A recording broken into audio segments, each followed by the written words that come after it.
Hi welcome to Disha special.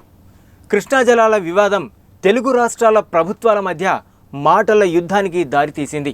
ఇదంతా ఒకెత్తైతే ఇద్దరు సీఎంల తగవు కాస్త షర్మిలకు తలనొప్పిగా మారింది.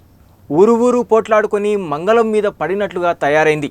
తండ్రిపై విమర్శలు వస్తున్నా నోరు మెదపడం లేదు. మరి షర్మిల మౌనం వెనుక వ్యూహం ఏంటి? ఈ స్టోరీలో చూద్దాం.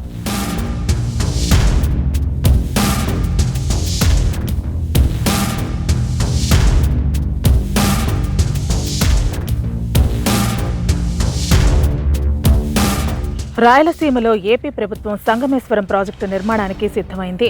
అది పూర్తయితే కృష్ణా జలాలను అక్కడికి అక్రమంగా తరలించేందుకు చూస్తున్నారని టీఆర్ఎస్ ప్రభుత్వం విమర్శిస్తోంది. ఏపీ మంత్రులు కూడా అదే స్థాయిలో కౌంటర్ ఇస్తున్నారు.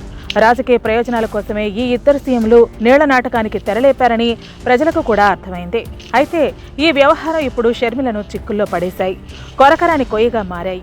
ఏపీలో చాప చుట్టేసి తెలంగాణలో పొలిటికల్ పార్టీతో ఎంట్రీ ఇచ్చిన ఆమె ఎటువైపు నిలవాలో తేల్చుకోలేక మౌనం వహిస్తున్నారు. కరవమంటే కప్పకు కోపం, వదలమంటే పాముకు కోపం అన్నట్టుగా షర్మిల డైలమాలో ఉన్నారు. తాను నోరు విప్పితే ఒక ప్రాంత ప్రజల నుంచి ప్రతికూలత తప్పేలా లేదు. అందుకే ఇవేవి పట్టనట్టుగా ఉంటున్నారని పొలిటికల్ సర్కిల్స్లో వినపడుతున్న మాట. ఈ అంశంలో ఎవరికి మద్దతిచ్చినా ముందు నొయ్యి వెనక గొయ్యి అన్న చందంగా మారింది షర్మిల పరిస్థితి.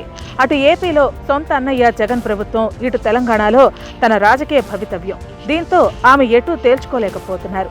షర్మిల తెలంగాణలో పార్టీ పెడుతోంది కాబట్టి ఇక్కడి ప్రాంత ప్రజలకు అనుకూలంగా మాట్లాడక తప్పదు. ఇదే అదనగా భావించి షర్మిలను కావాలనే అధికార పార్టీ నేతలు ఇరకాటంలో పెడుతున్నారనే అనుమానాలు కలుగుతున్నాయి. తెలంగాణ ప్రజల హక్కుల కోసం ఎవరితోనైనా పోరాడతానని చెప్పారు షర్మిల. తన సొంత అన్న అయినా సరే తగ్గేదే లేదని అన్నారు. కానీ ఇప్పుడు కృష్ణా జలాల వివాదం ముదురుతున్నా పట్టించుకోవడం లేదు. ఇంతకీ షర్మిల బాణం తిరగబడిందా? ఆమె చెప్పే మాటలన్నీ నీటి మూటలేనా?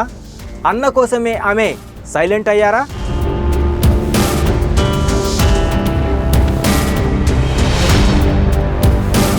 తనకు తన తండ్రే స్ఫూర్తి అని తెలంగాణలో పార్టీ ప్రకటన నేపథ్యంలో వైఎస్ షర్మిల ప్రకటించారు. ఆయన అడుగుజాడల్లోనే నడుస్తానని చెప్పారు. రాజన్న రాజ్యాన్ని తిరిగి తీసుకొచ్చి ప్రజలు సంతోషంగా ఉండేలా చేస్తానని చాలాసార్లు చెప్పారు.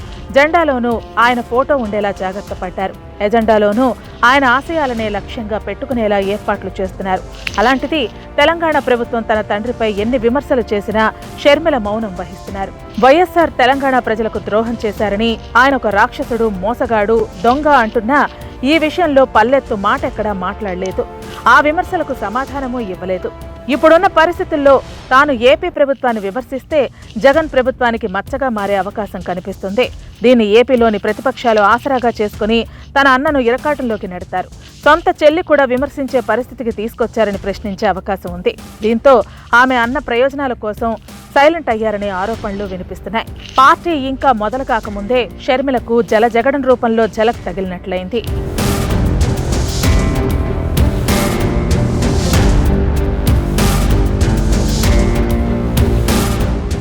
పుట్టిన గడ్డపై ఎలాగూ షర్మిల వ్యతిరేకంగా మాట్లాడలేదు.